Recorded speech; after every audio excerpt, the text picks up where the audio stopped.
Welcome to the Education Corner, a podcast by Education Choices magazine. Education Corner podcast would like to welcome Ben Evans, headmaster at Windlesham House School. Windlesham House was established in 1837. It's the oldest prep school in the country and was the first prep school to become co-educational in 1967. It's located on a 65-acre estate on the South Downs, and the school aims to balance its rich history and tradition with a modern outlook. Whether day or boarding, all Windlesham House pupils benefit from the school's open-minded approach, from the non-uniform policy to the choice of over 200 co-curricular activities. It's a pleasure to have you with us, Ben. Thank you very much for inviting me. Firstly, can you tell us about your background and how you came to be head at Windlesham House School? Yes, of course. So I'm in my 16th year of headship now, and I arrived with Alex, my wife, and two boys, Edward and Thomas, to Windlesham in September 2020. So right in the middle of COVID, which is a whole nother story. But before that, we were at Edgegrove School in Hertfordshire for 8 years, 8 very happy years. And my first headship was at the British School in Colombo in Sri Lanka, where I was for 6 years, and 4 of those as head. So we left Edgegrove because we thought it was probably time to have a move. The school, I think, needed somebody else to take it on in a new direction. And we chose Windlesham really because of our boys. We wanted the boys to be somewhere where they could really thrive and flourish, a little bit more rural than Edgegrove had become. And I think it was the huge co-curricular opportunities and the experiences that we saw that they would gain from coming to Windlesham. Plus, it was a great move for us as a family. So in September 2020, straight out of lockdown, we arrived at Windlesham, and we're now finishing our 4th year here. On the school's website, you say, "We are proud of our rich heritage and tradition whilst embracing innovation and change." Could you explain what this means and tell us more about the ethos and values at Windlesham House?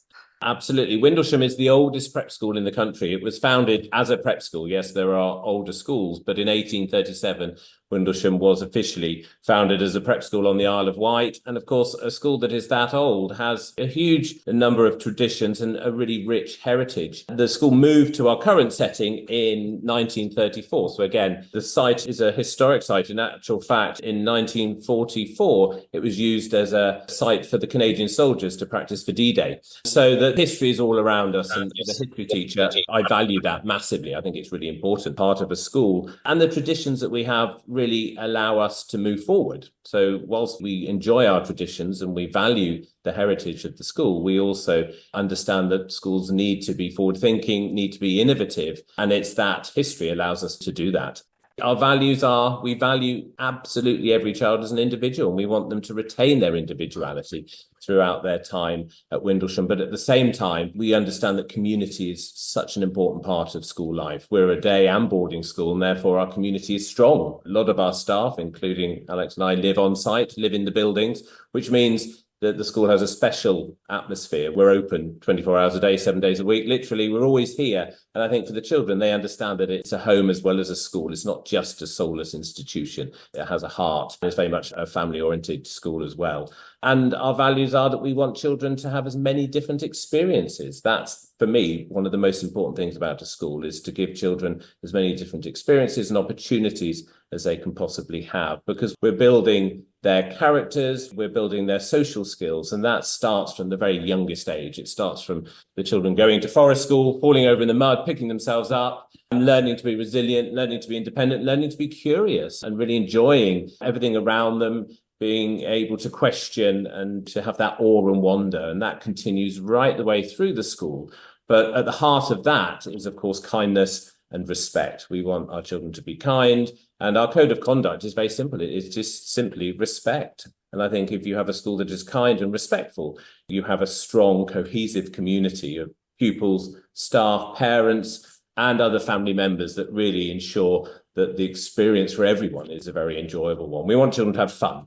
They come to Windlesham, they skip into school in the morning, they have a busy full day, lots of fun, lots of enjoyment. Happy children, of course, learn. Happy children feel safe, feel secure, and they are forming those lifelong memories while they're at Windlesham, enjoying the grounds, enjoying the space, enjoying the freedom, but also enjoying the experience of every day. that when I was there. I think when we were walking around together, we saw children in the trees making houses, in their break time. Yeah, it's one of the best things about Windlesham, walking around at break time and just suddenly walking past a tree and it being full of children, all poking out, smiling, saying hello, or building dens in the woods, or just running around, enjoying the space. And that's what we want for our children. We want them to have a childhood. So often now, childhood is missing in children's growing up. Where has that gone? Here at Windlesham, they still have that. Yes, they still climb trees, they can build dens, they can use their creativity at break times to really have fun with their friends. And that, I think, is such an important part of their growing up and an important part of what we offer. What are the main entry points for children and families considering Windlesham House? Well, we're very flexible. We have children join us at all times. Obviously, our main entry point will be in reception, where we take a whole new cohort of children. But we also have in-year entry. Year 3 is another major entry point for us, as is Year 7. So a number of children will join us in Year 7 so that we can prepare them for 2 years to really be able to move on to the best possible senior school for them. So that might be children coming from London, where their schools end at 11 plus, children coming to us from overseas, or children just wanting a change. And it's those top years, I think, in a prep school, Year 7 and 8, that can be transformational for children. And because we have such great relationships with lots of different senior schools, we can then ensure that we find the right fit and it's a bespoke experience for them. And we send them off to absolutely the right school so they can continue to flourish and enjoy their learning and school experience. Windlesham House are very proud of the value added in the education. Can you tell me more about what this is and how you feel it impacts the children?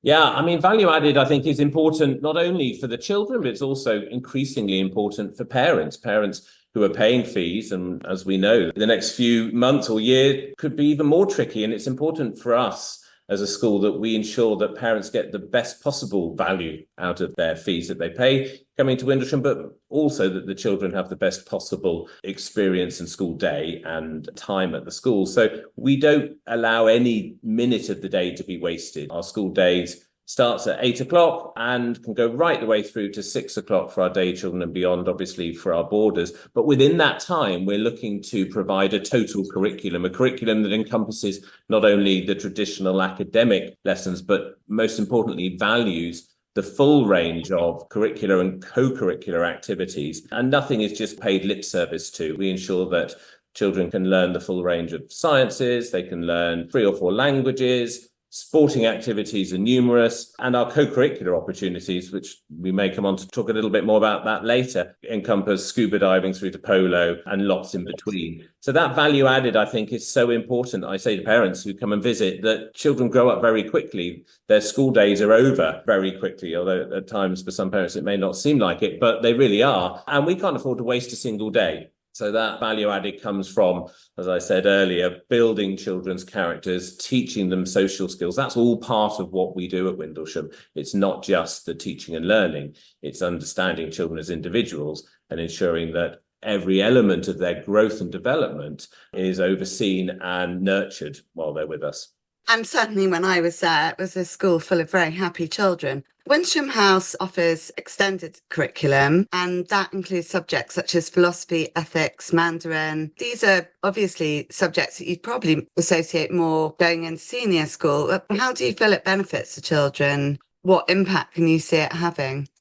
I think, as I said before, that idea of a total curriculum is so important at the prep school age. Parents often ask me, what do you specialise in? And I say, well, if we specialised in anything, we would be doing ourselves or our children an injustice, so that every element of our curriculum is tailored to ensure that we're providing the education we feel, and also we're able to develop the skills that we think our children need for the 21st century. So whether that is in our taught curriculum, geography, history, RS, the ethics and philosophy, or the languages, it ensures that children aren't sitting there thinking, well, I get the opportunity to do that. I've not had the opportunity to do pottery or graphics or art or design technology or food technology. All of those are inbuilt into our curriculum. Within our computing curriculum, not only are we teaching children how to use computers and touch typing, but we're also teaching coding and Lego robotics and web design. Within music, we're not just going through the motions, teaching them the national curriculum, but we go far beyond with our marimba room and our digital technology within the music curriculum. And that continues right through the school. And it just means that when children leave us, they can then have a much greater choice of subjects to choose when they come to their senior schools. They've had that breadth, they've had that opportunity, and nothing phases them.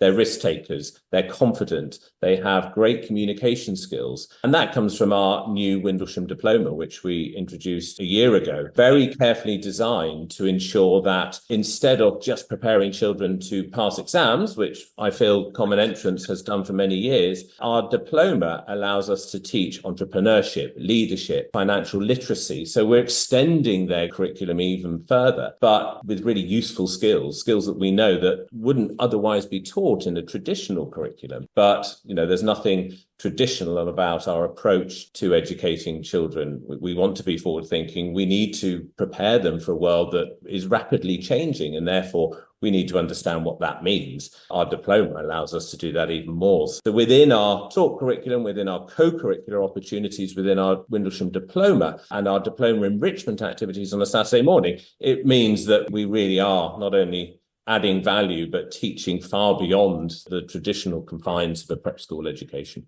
The sports provision, it really is breathtaking, some of what goes on at Windlesham. Could you just tell us more about the sports you offer and the role of sport in life at Windlesham House? I think, as with any prep school, sport is an important part of school life, but it's not over-encompassing everything that we do. It's just another strand to our education, but one that children can enjoy. They can feel part of a team, which I think is essential. Every child should be able to play in a school team, and they do. They should be able to enjoy playing in a school team, being part of that, being part of a team and enjoying not only the experience of the sport, but also perhaps just the match tee or getting on the minibus and having a different view of school life. But we're very lucky. We're lucky in that we've got a lot of space. We're lucky with our facilities. And I often say it's not about the facilities, but with sport, facilities do go a long way in ensuring that we can provide a huge number of different experiences within the sport. We have a full-size sports hall with 4 badminton courts, with gymnastics equipment, with a trampoline, with indoor cricket nets. We have a 25-metre 6-lane swimming pool, which blows people away when they see it. But most importantly, it means from reception right the way through to year 8, children can swim every day. And they're not wasting lots of time getting to the pool, and therefore the outcomes are so much higher. And I think that's where the way you use and the way we use our facilities at Windlesham just ensures that pupil outcomes are high and enhanced. Free swimming at weekends. We have a big inflatable. We offer a scuba diving course in the spring term. Children will achieve their PADI qualification. And then outside, we have a 9-hole golf course. We're just about to implement a golf simulator. We have pitches. We have grass tennis courts. The sporting opportunities are endless. This year alone, we've introduced a new table tennis team and squad. We have 40 or 50 children now playing table tennis every week. We entered the IPS skiing championships and the sailing championships, new sporting activities for this year that just add to that experience. So our aim is for every child to find the sport that they enjoy. Yes, every child will be part of the team sports. 3 years ago, we introduced NFL flag football, a sport that most people have never heard of, but actually will feature in the next Olympic Games. It's a sport that is inclusive. It's a sport that is non-contact. It involves boys and girls in a team. And we're now the southern hub for NFL flag football. We actually train other schools. We train other teachers. We host the regional championships. And again, for me, it's about just giving the children that choice. And children love it because it's exciting, it's new, it's very different. But I think it's very easy as prep schools to just rely on those traditional sports and to play the same schools and the same teams. But I think we need to be branching out, whether it's horse riding, polo at Cowdray, the NFL, the golf, to be able to provide year-round golf tuition with our own golf pro on site for 3 days a week is extraordinary. Horse riding, clay pigeon shooting, you name it, karate, fencing. It all happens, and children are performing and participating in those sports at a high level outside school as well. And it all starts here. So we want children to view sport as something that is key to a healthy lifestyle, but also key to a lot of enjoyment and happiness. We don't want to put anyone off sport because it's so easy to do that in schools, and for children to see sport as that terrible cross-country run or something that really is painful and unenjoyable. But we want the opposite to happen. We want for children to find their sport, to find their passion and take it forward. And in order to do that, we have to offer an awful lot. I can't remember the exact percentages of boarders today, but obviously whether boarding or whether day, you were still getting to partake in all of these different offerings. Yeah, of course. We're about 2/3 day, third boarding. So we have about 130 boarders, which is important to us. We are a full boarding school, but we're also a school for our local community too. And our children have exactly the same opportunities, whether day or boarding. We have extended day facilities. Some children will be here until 6, 7, 8 o'clock, taking part in a lambda lesson or a tennis lesson or a music lesson or being part of the school production. It doesn't matter what they do, those opportunities are there. It just means that our boarders are here on Sundays. Saturdays, our day children come into school and can be part of our Windlesham Diploma enrichment activities. And then we have matches on Saturday afternoons. And some children will even stay for supper on a Saturday evening and then go home. I think for many, the school is a much more exciting place to be than being at home. But yes, there's absolutely no difference between the opportunities offered. A big focus of our magazine is EDI, EDIB, even I'd extend it to really. How at Windlesham do you feel you implement this and support pupils, for example, who are struggling with things like mental health or neurodiversity? We're very fortunate, I think, at Windlesham to be a country prep school, but to have a very diverse pupil body. That makes a school really special and it prepares children for the world which they will inherit. I think most importantly, we treat children as individuals. And therefore, every child will receive the support that they need, whether that's academic support, pastoral support, emotional support, to achieve their potential and to be happy and successful. We have a personal development department, which is possibly quite unusual in prep schools, and a head of personal development who oversees our wellbeing centre and also who teaches the majority of the PSHE and the RSE. And that's an important part of school life, because any child who perhaps doesn't want to be in the hustle and bustle at break times can go and have a chat and can be part of that centre where they can just receive some support. They can be part of a smaller group. We have artist therapy activities, reading activities. We have a retreat in the medical centre so children can just pop in there and have a chat with the nurses if they need to. All of that is a normal part of our school life, but we also have a really, really vibrant learning enrichment department, LED. So any child who needs a little bit of learning support or needs to have that help, whether it be one-to-one or in the classroom, they will receive that right through from the youngest years. We have intervention classes. We have so much going on that will ensure, as I said before, that children have that high self-esteem. It's so easy for children who struggle through school, who might have difficult times, to feel that they're not part of the main school, but we want them to feel fully integrated and to achieve that success, have high self-esteem, have the confidence to be risk takers and to tackle those areas they find difficult, but also to enjoy the activities that they embrace. And so our school is a diverse community of pupils and staff, but one that values individuality and is a very happy one because, I think, of what we have in place all over the place. Walking around with you, I saw some examples of the less formal or traditional approaches that you take. I can't remember what you referred to them as, but there were your new classrooms with all sorts of different seating, low tables and seats on the floor. And obviously you don't have a school uniform. What impacted the decision to take this alternative approach, and what effect do you see it having on students?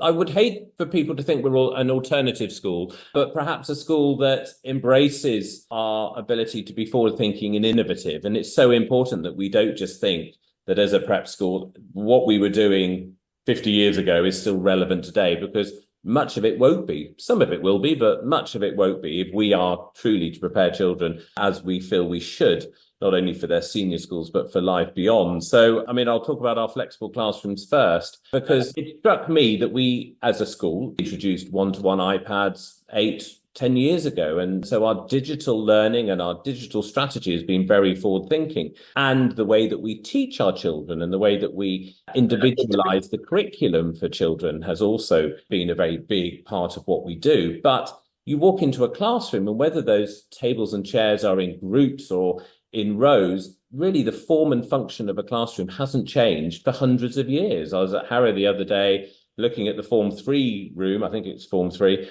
with Byron's name scribbled in the wall. Really, whilst that's an unusual room, many classrooms, you will see the similarity. And for me, we haven't really embraced the notion that for children, sitting at the same desk and at the same chair is the right place for them. We tailor the curriculum, we provide different work for them, we differentiate at a very basic level, but the classroom is the same. We expect a child to sit in a chair at the desk and be comfortable and be able to work at their optimum level, which of course they can't. So for us, it was looking at the classroom and thinking, right, we have this technology, we can have interactive screens, we can mirror work from iPads all around the room. We think working walls are the best thing that we can possibly do for children to see the learning around the classroom, for them to be able to track their learning journey from lesson to lesson. What else can we do? So we took quite a radical approach, removed the tables and chairs and replaced them with different furniture that allows children to choose where they will be most comfortable for their learning. That could be at a writing bar,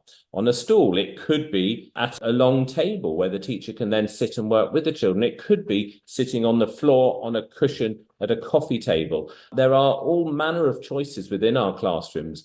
They give the children a lot more comfort. They ensure that the teacher has more flexibility to move around. There's more space. They're much calmer.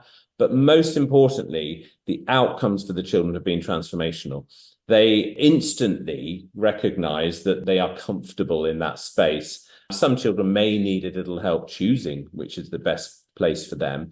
But within 5 or 10 minutes of being in a new flexible classroom, the children are engaged, they're on task, they're collaborating, there's that lovely buzz of learning in the classroom. The teacher is comfortable and not squashed behind tables and moving around chairs. We've removed the teacher's desk at the front, so there is no front of the classroom anymore. The classroom is very much in the round, and there's learning everywhere. Learning is happening. Children are happy. It has been the best thing that we could possibly have done. It's not about buying lots of funky furniture, which we can all do very easily, very expensively. It's about thinking what is right for the children. We started with 2 classrooms and 2 very passionate teachers. And within 5 weeks, another teacher wanted her classroom changed to a flexible classroom. And every holiday period since September, we've now transformed 5 classrooms and we'll be doing more over the summer holidays. But for me, I think the most important thing was looking at a year 6 history lesson, having just gone into the flexible room, they instantly recognized that it was somewhere they could be safe, they could be comfortable, and they could learn. And I think, lots of teachers might throw their hands up in horror and think this will be chaos. How do we manage behavior? Where's the seating plan? This is going to be a disaster. But it really isn't, because when children are happy, they learn. And in a flexible classroom, they are comfortable, they are happy, and they learn. And I think one of the year 4 classes fed back to us and they said, well, it allows us to be more connected to the teacher. Because, of course, the teacher can move around more, they can sit with them, they can offer them help. And it also allows us to tackle more tricky work. And I think those words to come out of the mouths of 8-year-olds, it says an awful lot. It says that they really do recognise the benefits, as we all do. So that's our flexible classroom. Not alternative. I'd see them happening everywhere, because I don't think anyone can come into a classroom like that and see that it's the wrong thing to do. As far as our non-uniform policy, we do have a dress code. So it's not a mufti day every day. We do have a dress code which allows children to have that sense of belonging. It allows children to understand that they are coming to school, they have their school clothes. But also, in a similar vein to our flexible classrooms, it means children are comfortable. It means they can run around at break times. They haven't got the risk of hanging themselves on their ties or losing their caps. We don't have to go around saying, please pull your socks up every 5 minutes or do your tie up. It means for our boarders and our day children, the school is just a very comfortable, happy place to be. That's not something I've introduced. That's been here for some time. But I think quite often our visitors don't even recognise that there's no uniform, because the children all look very similar anyway. So I think our approach is an alternative. It's innovative. It's forward thinking. It's child centred. It's ensuring that every decision we make benefits the children in some way, benefits their outcomes, benefits their experience of school, and benefits the progress they're making, because that's at the forefront of everything we do. Are children happy? Are they making progress? Is it raising their outcomes? If it does, we continue with it. If it doesn't, we'll change it. It's the only way to go, really, isn't it? It was very impressive. I mean, having walked around and seen the flexible classrooms myself, you could see the learning, the active learning and the interactive learning that was taking place. Yeah, great words, active and interactive. That's what we want. We want active learning is so important because it means that it's happening, and interactive learning, whether it's using the working walls, collaborating, making sure that it's a vibrant place to be, and that way children learn best. So I'm glad you spotted that as a visitor to the school. That and the robotic that stood out to me at the time. Now, bursaries and scholarships are available at the school. Do you want to tell me a little bit about how these are awarded? Yeah, very simply, really. Our bursaries are means tested. So we ensure that any money that we give away is really benefiting those families that need it most. That to us is very important. So we open our bursary funds to a wide range of families to ensure that they can access a Windlesham education. Scholarships, we offer scholarships but without a fee remission. Our scholarships very much recognise potential, recognise talent. We have our own able, gifted and talented department called GATE, and our GATE provision allows us to ensure that we are providing those children we've identified with any particular talents or potential everything they need to build on that and to ensure that they can then move on and be prepared for scholarships to their senior school. So it's a journey, it's a process. It's not an end result. That our scholarship programme very much is based on identification of potential and building on that to ensure that we can prepare children for their onward journey as well. But it is important to us that we continue to have our diverse community, and so the bursary programme allows us to do that. Finally, obviously, there's an awful lot going on at Windlesham House as it is, but what are your plans and hopes for the future?